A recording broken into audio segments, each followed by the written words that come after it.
What's up, everybody? Welcome to Make Things Tiny. My name is Mick. Today I'm sitting down talking to Josh Horst. Josh is the owner of Modular Dwelling, a really awesome company, doing some really amazing things with custom tiny homes and like really beautiful builds.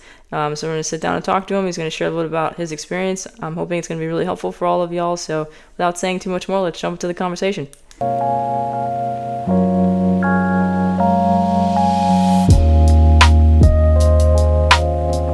All right, so I'm here today with Josh Horst. Josh is the owner of Modular Dwelling. Thank you so much for being on the channel, Josh. I really appreciate it.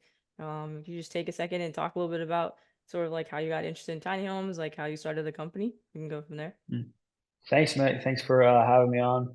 As you said, my name is Joshua Horst. I'm from Tennessee, and I own the business Modular Dwellings.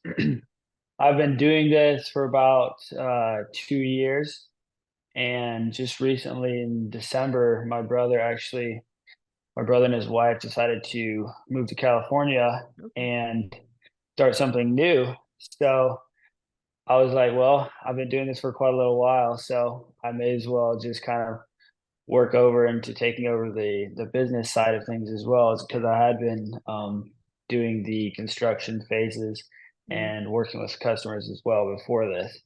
So I have a decent amount of experience in this part. Yeah. But it's definitely a little bit of a new role in taking over the management of everything else as well. Mm-hmm. Definitely has been. That's super exciting. What made you decide to go into tiny houses like yourself on your own? Like, have you always wanted to do it, or like do you have one on like you have a tiny house yourself? Like, how'd you get into it? Mhm. Well, actually, so if you don't mind, I can just tell you a little bit about my past really quickly. Yeah, sure. So I grew up Mennonite. I don't know if you know Yeah, I do. what that entails. Okay, Mm-hmm. yeah, sweet. So we come from like a Mennonite background, and we actually start construction like really young. Like I started putting on metal roofs with my dad when I was 8 years old. Oh wow, okay. So I'm really happy the way that I was, raised and everything, but I've just been in construction, doing metal roofs for probably the last 6 years, and then eventually I started working with my brother. He kind of came up with his idea, kind Mm-hmm. of saw like a need for like cheaper, but still like really well built homes that were, because the price of homes these days, it's just Mm-hmm. it's so hard to afford something to live in or to even rent, honestly. Yeah. The rent is just so high. So he kind of saw something like smaller and still a really nice livable space and just kind of took the opportunity and kind of went with it. And that's just kind of been how it's been for me, with the whole being raised in the construction Mm-hmm. background, just kind of doing it from a really young age. Mm-hmm. Oh, that makes sense.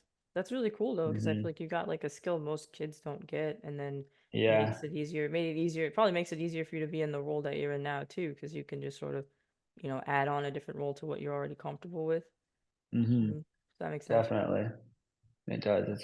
It's definitely been a blessing that I can be here doing this right now. Mm. Have you like sort of like experienced any like challenges or anything like that going into it, or has it been like, pretty straightforward for you? Oh man.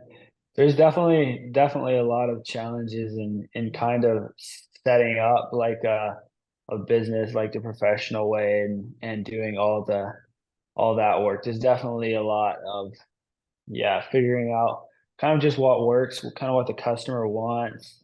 And really honestly, we're just like I feel like communication is a super big thing. Mm-hmm. Like if we can kind of know what they're wanting and we can really just get on the exact same page, it makes it a whole lot easier. I'm kind of finding that out right now, if I can get all the specifics down, then we can do the best job possible. And yeah, it is definitely it's a lot of work. I'm not gonna Yeah, lie. I can imagine. Yeah. Hmm. Um, Definitely. what kind of like models do you have, for like people that are like, don't know anything about your company or anything like that? Like what would you say are kind of like the main sort of bills that you do or like the different types of models that you offer? Okay, so we offer quite a few. I want to say it's like six, Oh, okay, cool. models that we have on our website of modular dwellings. Hmm. And then we do mostly quite a bit of custom work. So let me think here. I can't name off all of our models, but the minimalist, Hmm. the Nordic abode, um, we just came out with a new one, the office. Okay. We have like a mono shed, and I know there's at least one or two other ones, but those are kind of like our ones on wheels, right? Hmm. So 8x16s, 8x24s, and then we can go. I think the biggest we've done is like an 8x32 on wheels. So, they can go pretty big, and kind of our design has kind of stayed the same. We really like the whole cedar on the end. I Hmm. feel like we like the way it looks with the standing seam on the exterior. It gives it a really good, kind of like a modern look. I think at least I really like it, and I know a lot of our customers really like it as well. Yeah, it does. I mean, I've looked on your website, like they do look really Mhm. nice. The designs on the outside, Mhm. like I noticed the wood on both like the ends too. And I Mhm. also like the gable style roof, like the way that you guys do it, like the way that it's like sort of like at that peak. Like I think it looks really good. So I think it looks Mhm. really modern, it looks really clean. It does look very minimalist, which I think is really nice too, because then you Mhm. can really imagine like putting your stuff in there, you can like imagine what Oh it would yeah. look like. Yeah. And you've got like the recessed lighting on the one that you're in right now too. Is that Yep, it's got the that recessed looks good too. lighting.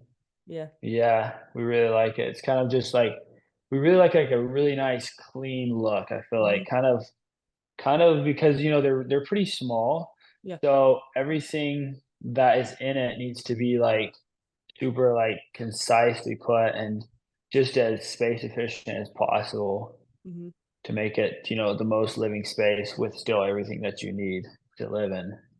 Do you just kind of draw them out yourselves, or do you use like a design software for like designing them? So I don't know if you maybe spoke with Liz, but she runs my sales, Hmm. and she'll be like the first person of contact that the Hmm. customer would actually get with, and she'll kind of come up with like an idea of what they want, what they're looking for, and then she'll make a floor plan, Okay. and she'll send it to me, and I'll look over it and kind of fine tune it a little bit, and we'll kind of come to like a final floor plan, and then we can just build off that Oh, with the cool. customer's specifications on that as well. That's great. It sounds like a pretty Mhm. good, like a good process too. Mhm. That's good. Yeah, it definitely is. That's There's exciting. there's there's still room to grow. I feel like Hmm. I would like to see maybe in the near future, like some 3D models, like Hmm. so we could have or like renderings, so we could show the customer, exactly everything that they're going to have when it's finished. Say like they're wanting a one of our builds, but they want to customize something and they'd like to see, how that is and how the layout is going to look with the space and everything. They can see that they could be able to see that with a 3D rendering. That's kind of one thing that I would definitely like to see in the future. That makes sense because it gives them a sense of what it might Hmm. look like once it's done too. Exactly. Hmm. Hmm. I was Yeah, gonna I feel ask you like that that'd since be. you're kind of like stepping into this new role, like what's your sort of like, do you have like a long-term vision for the company over like the next few years? Like, is there anything that you want to see? Like, do you want to like, grow? Like, you want to like build more? Like, do you feel like comfortable where Hmm. you're at, or like what's sort of your vision now that you're sort of taking Hmm. over? Yeah, so I've kind of been thinking about that quite a bit, and Hmm. I really want to stay like small enough where we can still provide like really good customer care Hmm. and quality in our builds. I feel like a lot of the bigger like modular home building companies are just really starting to put out a lot of quantity and Yeah. not putting nearly as much into the quality. I feel like yes, I would like to be able to get you your build if you would order it in, you wouldn't have more than a 2-month wait time. Hmm. Just because, nobody really likes to have to wait super long Yeah. for something, that's just kind of how it is. So that would definitely be a goal, is to be able to provide the customer with a little bit less wait time, but still not going too big where we just kind of push quality out the door and we're just, really just trying to get quantity. So I feel like like the smaller you stay, the easier it is, your customer base, you can really just fine tune all that and have like really good relationships with your customers as well. Mhm. Super important. I get that. I think that makes sense. I think that's what a lot of people want too. And you're right. Like there are a lot of companies that are building lots of things at once, but you don't know how good the quality is, which is tough because Mhm. there's a lot of companies in this space too. So I think Mhm. like, Exactly. customers definitely have a hard time figuring out who do you pick and Mhm. how do I make sure that I can trust them. Are most of your customers Mhm. like, are they in Tennessee where you're at, or do you find people reaching out from all over the place? No, actually, let me think here. I just sent one out to I can't remember the town, but it was somewhere out in California, kind of like Oh, cool. the like I want to say Mojave Desert or something like that. Hmm. Somewhere's out there, and we just sent a little 8 by 16 studio with like a bathroom and shower, super neat Hmm. for a lady out there who kind of can use it for her studio. Hmm. So honestly, the only holdback that we have on sending them anywhere is just the shipping cost. Yeah, I was gonna say, yeah, it can be pretty Mhm. expensive. Hmm. Yeah, exactly, like, you're thinking, "Oh, man, well, this build is really well priced," because it is really well priced, but Hmm. then you run into that, pretty expensive delivery cost, and that's where it can really kind of eat into your, cost as well. Mm. That's true. I was gonna say because But you do have really good pricing. Like you'll order mhm. like 40 grand Yeah. for, which is not really something you see as much, especially for like Yeah. the kind of craftsmanship you're doing. Like it's not Mhm. like you are doing stuff Yeah. that looks more custom, so that is a really good price point too. Mhm, mhm.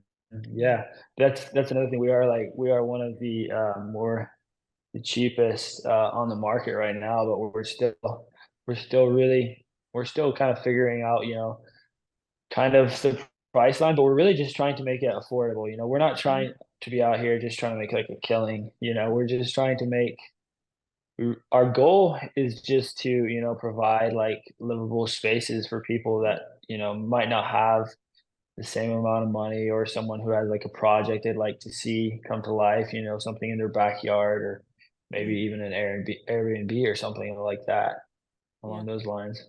That's true. Those would make really good Airbnbs because they are really nice. I feel like Mhm. anyone would be happy to go and like stay there for a few nights and like rent, like have that be something that they like rent out. Like that is a very good option for Mhm. Airbnbs because you Oh, don't see them that look definitely. that way either. Like especially on the Yeah. outside, it doesn't look like what most Airbnbs look like too. Mhm. Mhm. Yeah. Yeah. But yeah, we actually had also, let me think here. I want to say it was last winter. We Mhm. went out to California in Los Angeles, and we had built, I think, 3 small tiny homes out there, kind of like Cool. in a valley. That was really neat experience to do that as well. Cool. Hmm. That's awesome. What advice would you have for someone else that's like wants to start their own like tiny house Hmm. company now that Yeah. you've sort of had experience in like every level of the company now? What would you say to someone else? What advice? Yeah, man. Probably. Find good workers, honestly, find people who are going to, really, like, care about what the work that they're doing. They're not just there for, like, a paycheck, Hmm. and that they're gonna see the end result. They wanna see, like, a good goal, and, um, for advice, man, it's a lot of work. Not gonna lie. You kinda have to learn a lot of things and just yeah, try to do the best you can, honestly. Hmm. That's good advice about the workers too, because Mhm. I'm assuming most people Yeah. don't know, how to best look for people. It's not like a Mhm. typical job where you're interviewing someone for Mhm. something else. Like this is like something that someone's gonna live in. Like it really reflects the company if it doesn't Mhm. get built the right way. So that's a good Exactly, point. yeah. Mhm. Super important Yeah, to have good people surrounding you. that makes sense. Definitely. Cool. Mhm. Well, those are all the questions I have for you. I appreciate you taking the time to chat Okay. with me. I think that everything you're saying is gonna be really helpful for people too, because Okay. getting the chance to hear from someone that's doing like custom builds, like I think that this is just another option for people that watch the channel. Like, hopefully they'll reach out and maybe, Mhm. like decide to buy something, and all the, links to your socials and your website are, in the video description too, so they'll be able to sort of like, look up everything that y'all are doing and I'm more than happy to have you on the channel again too as you continue to like grow Yeah. in your role and stuff like that. So I'm glad That'd that be we gotten a sweet. chance to connect too. I appreciate it. Yeah. Thank you, Mick. I really appreciate it. All right, so that was my conversation with Josh. Really helpful information. I appreciate Josh taking the time to sort of talk to us about their experience now that they're taking over the company. They've worked in every sort of level in the company, so they've got really unique experience. Talking a lot about their personalized sort of like touch they put on things and keeping things small so that they can stay really connected to the individuals that they're working with. So that's really awesome. And then just shipping, even from the other side of the country in California too. So they're doing some really amazing things. You saw that really beautiful house that he was sitting into, a recent build with the recessed lighting and the beautiful sort of like wood flooring and sort of like the design as well too. So please take a moment to check out their Instagram, follow them, check out their website. Links to their link to their website and to their social are in the description for this video as well. And for those of you who are new to the channel, please take a moment to subscribe to the channel. It helps me out a ton. Tap that notification bell so you find out when I drop new videos. I drop new videos every single week. I'm going to continue to do some interviews with people who are living in tiny houses, so you've got that to look forward to. More tiny house builders, more tips, more resources, and Tiny Fest is coming up as well. So as always, please let me know if there's anything you want me to talk about, anything you want to see in this videos. Drop that in the comments. You can send me an email at makethinkstiny@gmail.com, and don't forget to think tiny. I'll see you all in the next video.